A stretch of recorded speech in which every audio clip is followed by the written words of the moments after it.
ওয়ালাইকুম দর্শক, আবারও এসে গেলাম নতুন একটা ভিডিও নিয়ে। দেন আমার কবুতরগুলি কেমন লাগছে আপনাদের বলুন। এই দেখুন আমার এখানে একটা লক্ষার বাচ্চা আছে, বুঝতে বাচ্চারা। এই দেখেন কোথায় এসে বসেছে লক্ষার বাচ্চা, কেমন লাগছে আপনারা বলবেন। এখানে সাই টোটো চলো। দেখেন বাচ্চাগুলি, আমি এই গরমের ভিতরে বাচ্চা ফোটাচ্ছি।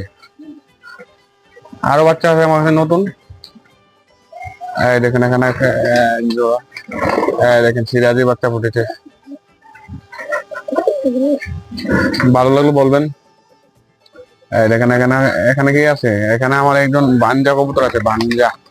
আমি তাকে গিরিবাজে ডিম দিয়েছি। এই দেখেন আমার এই সারা লক্ষার বাচ্চাগুলি। আর এত এরা তো কটা করিলাম না, এরা ফটো হয়ে গেছে।